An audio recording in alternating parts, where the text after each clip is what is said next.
மக்களுக்கு தந்தி தொலைக்காட்சியின் வாயிலாக இனிய தமிழர் புத்தாண்டு நல்வாழ்த்துகளையும் வணக்கத்தையும் தெரிவித்துக் கொள்கிறோம். பொங்கல் திருநாளின் 3ஆம் நாளாகிய போகியை தொடர்ந்து சொன்னால் 4ஆம் நாளாகிய இன்று இந்த அருமையான உலக புகழ்பெற்ற அலங்காநல்லூர் ஜல்லிக்கட்டு காட்சியை பார்த்துக் கொண்டிருக்கிறீர்கள். மகிழ்ச்சியாக உங்களுடைய நேரம் இப்பொழுது சென்று கொண்டிருக்கிறது.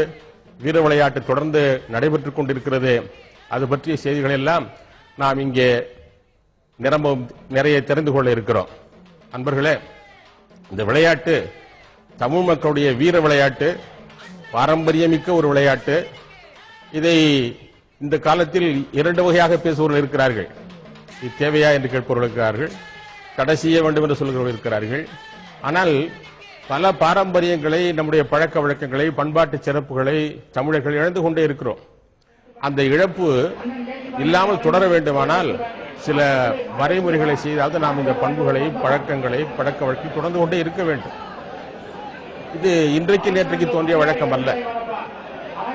உலகத்தில் முதலாக மனிதன் தோன்றியது மலையிலேன்னு சொல்லுவாங்க, குறிஞ்சி நிலம். அந்த குறிஞ்சி நிலம் என்பது மலையும் மலை சார்ந்த இடமும்.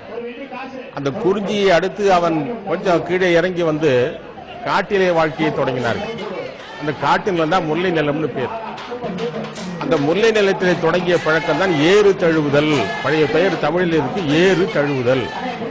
ஏறுன்னா காளை, தழுவுதல்னா அதை அடக்கி பிடித்து அந்த திமிரில் மேல கையை வைத்து அமுக்கி அதன் மேல் ஏறி அப்படியே முகத்தோடு முகம் தழுவுகிற நிலைக்கு அந்த வீரன் அதை அடக்கி தன்னுடைய கட்டுப்பாட்டுக்குள்ளே கொண்டு வர்றது.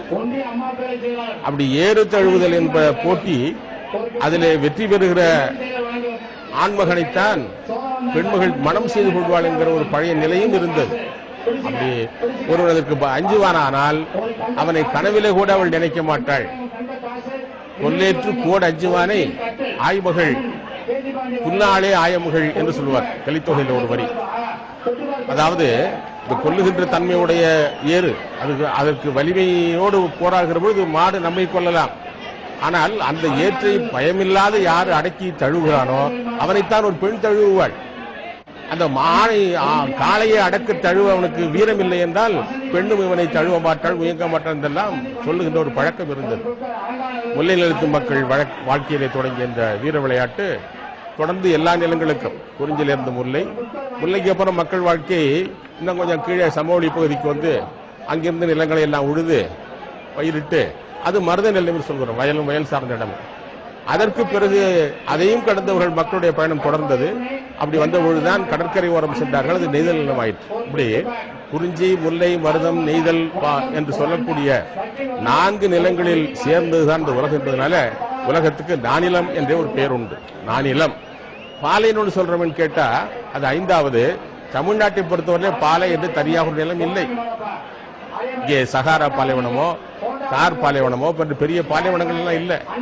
இந்த காட்டு நிலமோ அல்லது மலை நிலமோ இல்ல மருதமோ கூட வளம் குறைந்து போகிற பொழுது, வறண்டு போகிற பொழுது பாலையாகி விடுகிறது. நீங்கள் பார்க்கலாம், முன்னெல்லாம் பாசன வசதி இல்லாத முகவை மாவட்டம், ராமநாதபுரம் மாவட்டம் ஒரு பாலைவனம் போலத்தான் காட்சியளித்தது. அதனால முல்லையும் குறிஞ்சியும் உறவையில் தெரிந்து பாலை என்பது ஒரு படிவம் கொள்ளும் என்று பேசுவார்கள். அதனால் முல்லை நிலத்தில் தோன்றிய இந்த பழக்கம், முல்லை நிலத்து மக்கள் யாரு? ஆயர்கள். ஆயர்கள்லாம் இன்றைக்கு சொல்லுகிற கோனார்னு சொல்றோமே, மாதவ ஆயர்கள், கோனார்கள், யாதவர்கள் என்று சொல்லுகிற எல்லாம் ஒன்றைத்தான் குறிக்கும். அந்த மக்களிடையே தோன்றிய ஒரு வழக்கம். அவருக்கு திணையரிசி, இந்த பால், நெய் இவையெல்லாம் ஒரு உணவுப் பொருளாக இருந்தன.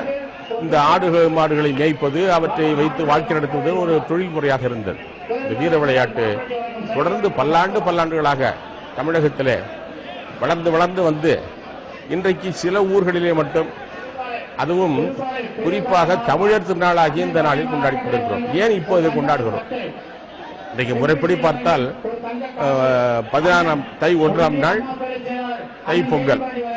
அது கதிரவனுக்கு நாம் படைக்கின்ற நன்றி செலுத்துகிற நாள். ஏன் கதிரவன் இல்லாமல் வேளாண்மை இல்லை, விவசாயம் இல்லை. இந்த விவசாயம் என்ற உழவு தொழிலுக்கு வேளாண்மைன்னு என்ன பெயர் வச்சாங்க? வேளாண்மை சொல்லி எடுத்து பார்த்தீங்கன்னா அதுக்கு உபகாரம், உதவின்னு அர்த்தம். எங்கேயுமே விவசாயம்னு பொருள் இருக்காது. ஏன் வேளாண்மை தொழில் என்று பெயர் வைத்தோம் என்றால், அந்த உழவு தொழிலானது உலக மக்களுக்கெல்லாம் உபகாரம் செய்வது, உதவி செய்வது. அதுக்கு வேளாண்மை தொழில் பேர். என்ன இயற்கை வழிபாடு கேட்டா, சூரியனுக்கு படைக்கிறோம். அந்த கதிரவனுடைய ஒளி இல்லையானால் நமக்கு இந்த பயிர் விளையாது. பயிர் விளைச்சலுக்கு மழை வேணும். மழை வருவதே சூரியனுடைய கதிர்களால். மேகமெல்லாம் ஆவியாகி, அப்புறம் நீரெல்லாம் ஆவியாகி, நீர் மேலே மேகமாகி, மேகம் மழையாக பொழிந்து மீண்டும் மறுபடியும் வரும். இது ஒரு சுழற்சி முறை. ஆக இயற்கையிலே விளைகின்ற அந்த தானியங்களை அறுத்து அறுவடை செய்து புது பானை மண்பானைகளை வைத்து வெட்ட வெளியில, எதுக்காக வெட்ட வெளியில வச்சு பொங்கல் செய்தாங்க? கதிரவனுக்கு படைப்பதுனால. வீட்டுக்குள்ள சாமிக்கு படைக்கிறா, சாமி படத்தை வச்சு முன்னால வச்சிருவோம், அறைக்குள்ள வச்சிருவோம். ஆனால் கதிரவனுக்கு படைப்பது, சூரிய பகவானுக்கு படைப்பது என்பதனால வெட்ட வெளியில் வைத்து அந்த பொங்கலோ பொங்கல் என்ற சத்தம் சூரியன் வரல எட்ட வேண்டும் என்று உறக்க கத்தியெல்லாம் பொங்கலிட்ட வழக்கம் எல்லாம் நம் நாட்டிலே இருந்தது. இன்றைக்கு சித்தூர்களிலே, கிராமங்களிலே கூட அந்த பழக்கத்தை காண முடியாது. அந்த முதல் நாளை, தைப்பொங்கல் நாளை என்ன சொல்லுகிறோம்? இயற்கைக்கு, கதிரவனுக்கு நன்றி செலுத்துகிற நாளாக சொல்லுகிறோம். இரண்டாவது மாட்டுப் பொங்கல். அந்த மாட்டுப் பொங்கல்ல மாடு எல்லா வகையிலும் உழவுக்கு துணையாக இருந்தது ஒரு காலத்தில். வயல்ல நாற்று நடுவதும் கதிரறுப்பதும் மனிதன். அது தவிர உழவு செய்வதற்கு மாடு வேணும். அந்த உழவு செய்து பயிரிட்டு அறுத்த நெல்மணிகளை அடித்து போரடித்த வைக்கோல் போரை எல்லாம் வீட்டுக்கு கொண்டு வருவதற்கு மாடுகள் வேணும். அந்த பார மூட்டைகளை ஏற்றிக்கொண்டு வணிகத்திற்கு விற்பதற்கு கொண்டு போவதற்கு மாடுகள் வேணும். ஆக உழவு தொழிலே மனிதனோடு தோள் கொடுக்கக்கூடியது மாடுகள். ஆகவே மாடுனாலே செல்வம் அர்த்தங்க. மாடுன்னா செல்வம். கேடில் விழிச்செல்வம் கல்வி. ஒருவருக்கு மாடல்ல மற்றையவை. அதனால மாடுனாலே செல்வம். அந்த செல்வமாகிய மாட்டுக்கும் 2வது நாள் கொண்டாடினோம். ஏன் உடனே இரு, அதுக்கு அது பாருங்க எவ்வளவு பெரிய தியாகம் செய்கிறது. நமக்கு நெல்லை விளைவித்து தந்து நெல்லை நாம் எடுத்துக் கொள்கிறோம், அந்த வைக்கோலை மாட்டுக்கு போடுகிறோம். அப்புறம் அதை அரிசியாக்கி சோற்றை நாம் உண்ணுகிறோம். அந்த அரிசியில் எது கிடைக்கிற உண்மையை தவிர அது சாப்பிடுகிறது. இப்படிதான் அதுக்கு நிலையை பார்க்கிறோம். அப்படிப்பட்ட மாட்டுக்கு கொண்டாடப்படுகிற அன்றைக்கு அதுக்கு வர்ணமெல்லாம் பூசி, கும்புகளுக்கு வர்ணம் தீட்டி, மாலைகள் அணிவித்து, வழிபாடு செய்து, பொங்கல் வைத்து, படைத்து, ஊட்டி விடுவார்கள். அதெல்லாம் கிராமப்புறங்களில் காணக்கூடிய காட்சிகள். அதற்கு அடுத்த நாள் இந்த காணும் பொங்கல்ல உறவினர்கள் எல்லாம் ஒவ்வொருவரை அவரவர் வீட்டுக்கு சென்று பார்ப்பது, பேசுவது, ஒரு சமூக நல்லிணக்கம், உறவுகளை புதுப்பித்துக் கொள்வது, இணக்கமாக வாழ்வது. இவையெல்லாம் இன்னைக்கு கட்டுப்பட்டித்தனமாக நகரப்புறங்களிலே அடுக்குமாடி குடியிருப்பில் வாழ்பவர்கள் அந்தந்த கதவுக்கு அடுத்த கதவுக்கு அடுத்த கதவுக்கு தொடர்பில்லாமல் கூட கதவை சாத்திக் கொண்டு வாழ்கிற நிலையில் வாழ்ந்து கொண்டிருக்கிறோம். ஆகவே அந்த மாதிரி இல்லாமல் ஒரு சமூக நல்லிணக்கத்தையும் ஒரு இணைப்பையும் பழக்க வழக்கங்களையும் ஏற்படுத்துகிற சிறந்த திருநாளாகத்தான் நாம் இந்த பொங்கல் திருநாளை பார்க்கிறோம்.